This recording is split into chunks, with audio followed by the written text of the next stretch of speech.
जोहार दोस्तों, आपका एक बार फिर से स्वागत है हमारे इस यूट्यूब चैनल सहायक आचार्य में। झारखंड जीके की सीरीज़ में आज का हमारा टॉपिक है झारखंड का भौगोलिक परिचय। इसका ज्योग्राफिकल जितना भी इंट्रोडक्शन है हम लोग कोशिश करेंगे इस वीडियो में कवर करने का, और पूरी विश्लेषण के साथ इसे हम लोग कवर करेंगे। तो चलिए बिना समय की बर्बादी करते हुए हम लोग वीडियो को शुरू करते हैं। पहला प्रश्न मैं आपके लिए लेकर आया हूँ कि झारखंड राज्य मानचित्र पर, झारखंड राज्य जो हमारा मानचित्र है, झारखंड राज्य कहाँ पर अवस्थित है? उत्तरी पूर्वी गोलार्ध में, दक्षिणी पूर्वी गोलार्ध में, उत्तरी पश्चिमी गोलार्ध में और दक्षिणी पश्चिमी गोलार्ध में। तो हमारा जो झारखंड स्थित है आप ये देख सकते हैं, ये है पूरब, पश्चिम, उत्तर, दक्षिण। ये है उत्तरी पूर्वी गोलार्ध, ये है उत्तरी पश्चिमी गोलार्ध, ये है पश्चिमी दक्षिणी गोलार्ध और यह पूर्वी दक्षिणी गोलार्ध। तो हमारा जो भारत मानचित्र है ये हमें दिख रहा है उत्तरी पूर्वी गोलार्ध में, तो हमारा सही उत्तर भी हो जाएगा उत्तरी पूर्वी गोलार्ध।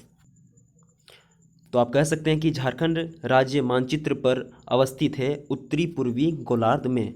बढ़ते हैं अगले प्रश्न की ओर। झारखंड राज्य का भौगोलिक क्षेत्रफल एकीकृत बिहार का कितना प्रतिशत है? आपको पता है कि हमारा झारखंड राज्य बिहार राज्य से अलग हुआ है, और बिहार राज्य से अलग ये कब हुआ था? 15 नवंबर 2000 को, 15 नवंबर सन 2000 ईस्वी को हमारा राज्य बिहार राज्य से अलग हुआ था। और ये इसका 46% पार्ट, मतलब लगभग आधा बिहार को आधा कर दिया गया और 46% पार्ट को झारखंड बना दिया गया। ठीक है, बढ़ते हैं आगे अगले प्रश्न की ओर। राज्यों के निर्माण क्रम में झारखंड राज्य का स्थान कितना नंबर में है? आपको पता होगा कि झारखंड राज्य सन 2000 में गठन किया गया, और सन 2000 में ही कुल 3 राज्यों का गठन किया गया, जिसमें छत्तीसगढ़, उत्तराखंड और झारखंड राज्य स्वयं गठन किया गया था। तो हमारा झारखंड राज्य 28वां ऐसा राज्य था जिसको नया बनाया गया था, जिसमें 26 नंबर पर आता है छत्तीसगढ़। 26 नंबर पर आता है छत्तीसगढ़, जिसे 1 नवंबर 2000 को गठन किया गया। 27 नंबर पर आता है उत्तराखंड। 27 नंबर पर आता है उत्तराखंड, जिसे 9 नवंबर को गठन किया गया था। और 29वां राज्य कौन सा है? आपको पता होगा कि हमारा अभी सबसे नवीनतम राज्य है तेलंगाना। सबसे नवीनतम राज्य है तेलंगाना, जिसे 29वें राज्य के रूप में गठन किया गया था। चौथा प्रश्न है हमारा, इनमें से कौन सा क्षेत्र झारखंड का सबसे बड़ा क्षेत्र है? हमारे झारखंड में संथाल परगना, कोल्हान, सिंहभूम एरिया और छोटा नागपुर एरिया, ऐसे कुछ क्षेत्र हैं। तो इनमें से सबसे बड़ा क्षेत्र कौन सा है? आपको पता हो कि छोटा नागपुर का जो क्षेत्र है, छोटा नागपुर का जो क्षेत्र है ये सबसे बड़ा क्षेत्र माना जाता है, या बड़ा क्षेत्र, सबसे बड़ा क्षेत्र है ये। हमारा झारखंड राज्य को कुल 5 प्रमंडल में विभाजित किया गया है, जिसमें छोटा नागपुर को कहा जाए कि दक्षिणी छोटा नागपुर, और इधर उत्तरी छोटा नागपुर, कोल्हान, संथाल परगना, पलामू, ऐसे कुछ 24 जिलों को 5 प्रमंडल में इसे विभाजित किया गया है। आप यहाँ पर देख सकते हैं कि सबसे ज़्यादा जिलों की संख्या हमें देखने को मिलेंगी, वो है छोटा नागपुर, उत्तरी छोटा नागपुर में, नॉर्थ छोटा नागपुर डिवीज़न उत्तरी छोटा नागपुर में हमें कुल 7 जिले देखने को मिलेंगे। इसमें कोल्हान प्रमंडल में कुल 3 जिले, पलामू डिवीज़न में कुल 3 जिले, दक्षिणी छोटा नागपुर में कुल 5 जिले और संथाल परगना क्षेत्र में 6 जिले, यानी कुल 24 जिले को 5 प्रमंडल में विभाजित किया गया है। और उत्तरी छोटा नागपुर में 7 जिले सब सर्वाधिक हैं। अगला प्रश्न है, झारखंड राज्य का उत्तर से दक्षिण की ओर विस्तार है। उत्तर से दक्षिण की ओर आप मानचित्र में देख सकते हैं, ये है पूरब पास, ये है पश्चिम, ये है उत्तर और यह दक्षिण। तो हमारा पूछा जा रहा है उत्तर से दक्षिण, उत्तर से दक्षिण की ओर, उत्तर से दक्षिण की ओर जो इसका विस्तार है ये कितना किलोमीटर का है? हमारे झारखंड के मानचित्र में ये हमें दिख रहा है। तो इसका सही उत्तर होता है 380। इसका सही उत्तर होता है 380 किलोमीटर। हमारे झारखंड राज्य उत्तरी से दक्षिण की ओर 380 किलोमीटर में विस्तारित हुई है। अगला प्रश्न है, झारखंड राज्य अब पूरब से पश्चिम की ओर कैसे विस्तारित है, कितना विस्तारित है? पूरब से पश्चिम की ओर अगर देखा जाएगा, पूरब से पश्चिम की ओर देखा जाएगा तो कुल ये 463 किलोमीटर, कुल ये 463 किलोमीटर ये विस्तारित हुई है। अगला प्रश्न है, झारखंड राज्य का कुल भौगोलिक क्षेत्रफल कितना है? झारखंड राज्य का कुल भौगोलिक क्षेत्रफल 79,714 किलोमीटर स्क्वायर है। अगला प्रश्न है, झारखंड राज्य का क्षेत्रफल देश के भौगोलिक क्षेत्रफल का कुल कितना प्रतिशत है? तो झारखंड राज्य का क्षेत्रफल देश के कुल भौगोलिक क्षेत्रफल का 2.42% है। क्षेत्रफल के आधार पर झारखंड देश का कितना नंबर का राज्य है? क्षेत्रफल के आधार पर झारखंड देश का 15वां राज्य है, क्योंकि 12वें नंबर पर आता है बिहार, 12वें नंबर पर आता है बिहार, 14वें नंबर पर आता है अरुणाचल प्रदेश, 14वें नंबर पर अरुणाचल प्रदेश, 15वें नंबर में झारखंड और 18वें नंबर में उत्तराखंड, 18वें नंबर पर उत्तराखंड स्थित है। झारखंड राज्य की जनसंख्या देश के कुल जनसंख्या का लगभग कितना प्रतिशत है? तो झारखंड राज्य की जनसंख्या देश के कुल जनसंख्या का 2.72% है।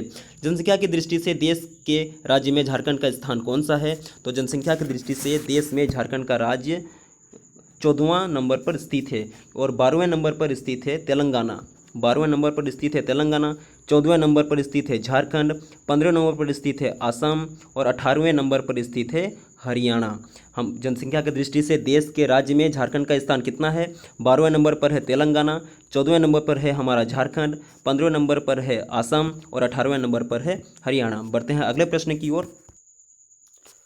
दोस्तों, अगर आपको ये वीडियो अच्छी लगे तो वीडियो को लाइक ज़रूर कर दें।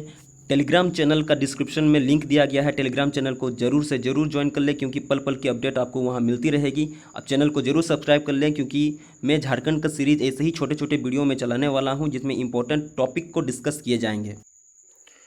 हमारा अगला प्रश्न होता है, झारखंड राज्य की सीमाएं देश के कितने राज्यों के साथ संलग्न है? यानी हमारे झारखंड राज्य की जो सीमाएं हैं हमारे पड़ोसी राज्यों के साथ सीमा साझा करती है, तो वो कितने पड़ोसी राज्य हैं? तो सबसे पहले हमें दिख रहा होगा बिहार, पश्चिम बंगाल, उड़ीसा, छत्तीसगढ़, उत्तर प्रदेश, यानी 1 2 3 4 5, तो कुल 5 राज्य ऐसे हैं जो अपना सीमा झारखंड राज्य के साथ वो साझा करते हैं। इसमें से सर्वाधिक बिहार ऐसा है जिसमें 10 जिले, पश्चिम बंगाल 10 जिले, उड़ीसा 4 जिला, छत्तीसगढ़ 4 जिला और उत्तर प्रदेश मात्र 1 जिला को ही छूती है और वो है गढ़वा। हमारे झारखंड राज्य में 2400 जिलों में से गढ़वा एकमात्र ऐसा राज्य है जो बिहार, उत्तर प्रदेश और छत्तीसगढ़ तीनों राज्यों की सीमाओं को वो स्पर्श करती है। अगले प्रश्न की ओर बढ़ते हैं और अगला प्रश्न है हमारे सामने, झारखंड राज्य के उत्तर में निम्न में से कौन सा राज्य अवस्थित है? हमने अभी मानचित्र देखा और मानचित्र में हम लोग देख सकते हैं कि हमारे झारखंड राज्य के उत्तर में कौन सा राज्य स्थित है, वो है बिहार। झारखंड राज्य के दक्षिण में निम्न में से कौन सा राज्य अवस्थित है? तो झारखंड राज्य के दक्षिण में कौन सा राज्य स्थित है? हम लोग देखते हैं कि पूर्व, पश्चिम, उत्तर और दक्षिण। हमारे दक्षिण में अवस्थित है उड़ीसा, तो उड़ीसा हो गया इसका सही आंसर। आप मानचित्र के साथ ही इसे समझने की कोशिश करें ताकि आपके मन में आप ये मानचित्र का छवि छप जाए और आप आंसर को स्पष्ट रूप से जान पाएंगे, समझ पाएंगे। झारखंड राज्य के पूर्व में कौन सा राज्य अवस्थित है? तो झारखंड राज्य के पूर्व में अवस्थित है पश्चिम बंगाल।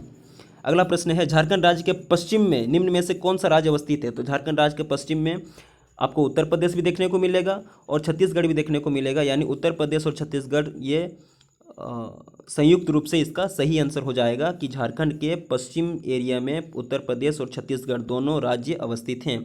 कर्क रेखा झारखंड राज्य से कितने जिलों से होकर गुजरती है? कर्क रेखा झारखंड राज्य से कितने जिलों से होकर गुजरती है? तो ये बहुत ही ज़्यादा इंपॉर्टेंट क्वेश्चन है कि कर्क रेखा झारखंड राज्य से कितने जिलों से होकर गुजरती है। आपका ऑप्शन है 3, 4, 5, 6, तो इसके सही आंसर हो जाता है 6। कुल 6 जिलों से होकर कर्क रेखा झारखंड राज्य से गुजरती है। जिसमें एक ट्रिक है मेरे पास, आप L² R² माफ़ कीजिएगा L² R² BG, L² R² BG ये है क्या? L फॉर है लोहरदगा और लातेहार, R फॉर है रांची और रामगढ़, B फॉर बोकारो और G फॉर गुमला। लोहरदगा, लातेहार, रांची, रामगढ़, बोकारो और गुमला ये 6 ऐसे जिले हैं जिससे कर्क रेखा होकर गुजरती है। आप इन 6 जिलों को यहाँ पर देख सकते हैं। अगला प्रश्न है, इन जिलों पर विचार करें। लातेहार, लोहरदगा, गुमला, रांची, रामगढ़ ये क्या है? इनमें कौन सा सही है, इसमें हमको चुनना है। इन सभी जिलों की सीमाएं देश के किसी न किसी राज्य के सीमाओं के साथ संलग्न है, क्या यह सही है? फिर से पढ़ते हैं, इन सभी जिलों की सीमाएं देश के किसी न किसी राज्यों के साथ संलग्न है, क्योंकि यहाँ पर लोहरदगा एक ऐसा राज्य है, ऐसा जिला है जो किसी भी राज्य को स्पर्श नहीं करती है, तो ये ऑप्शन हमारा गलत हो जाता है। इन सभी जिलों की सीमाएं देश के किसी अन्य राज्यों के साथ संलग्न नहीं है, क्योंकि लातेहार स्पर्श करती है, गुमला स्पर्श करती है, रांची स्पर्श करती है और रामगढ़ भी स्पर्श करती है, पर यह भी हमारा गलत जवाब हो जाएगा। इन सभी जिलों से होकर कर्क रेखा गुजरती है, तो बिल्कुल सही, क्योंकि इन सभी जिलों से प्लस और इसमें बोकारो भी ऐड होगा। इन सभी जिलों से होकर कर्क रेखा गुजरती है। झारखंड के इनमें से किस स्थान से होकर कर्क रेखा गुजरती है? किसको और मांझी, नेत्राहाट और उपतक से भी। आप देख सकते हैं कि किसको इससे भी होकर कर्क रेखा गुजरती है और मांझी से भी गुजरती है, नेतरहाट से भी गुजरती है, और इनसे इन उपरोक्त सभी ये हो जाएगा करेक्ट आंसर। आपको पता होगा कि किसको कहाँ पर स्थित है, किसको स्थित है लोहरदगा में, और मांझी स्थित है रांची में, और नेत्राहाट स्थित है लातेहार में। नेत्राहाट स्थित है लातेहार में। ये लिखने का बन नहीं रहा है दोस्तों, आप लोग ऑडियो वॉइस से भी काम चला लेंगे। हमारे इस वीडियो का अंतिम प्रश्न है ये, झारखंड राज्य की भौगोलिक आकृति कैसी है? तो झारखंड राज्य की भौगोलिक आकृति कैसी है? झारखंड राज्य की भौगोलिक आकृति हमारी है चतुर्भुजाकार। हमारी झारखंड राज्य की जो भौगोलिक आकृति है वो चतुर्भुजाकार जैसी है। तो हमारे सेशन में कुल 20 प्रश्न थे और मैंने पूरी कोशिश की कि इस 20 प्रश्न को विश्लेषण के साथ, मानचित्र के साथ आपको समझाया जाए। आप हमारे चैनल को सब्सक्राइब कर लें, इस वीडियो को अपने दोस्तों के साथ, अपने फ्रेंड्स के ग्रुप में ज़रूर से ज़रूर शेयर करें, वीडियो को लाइक भी करें ताकि उनको भी ये सारी इन्फॉर्मेशन मिल पाए। इस चैनल को आप सब्सक्राइब कर लें ताकि पल पल की खबर आपको मिलती रहेगी, और झारखंड के जितने भी जॉब वैकेंसीज आने वाली हैं उनसे रिगार्डिंग जितनी भी अपडेट हैं ये आपको दिया जाएगा। आप टेलीग्राम चैनल को ज्वाइन करें, चैनल के डिस्क्रिप्शन में बहुत सारे पुरानी वीडियोस भी हैं, आप उनको भी देख सकते हैं और हमें फॉलो कर सकते हैं। तब तक के लिए जोहार, धन्यवाद।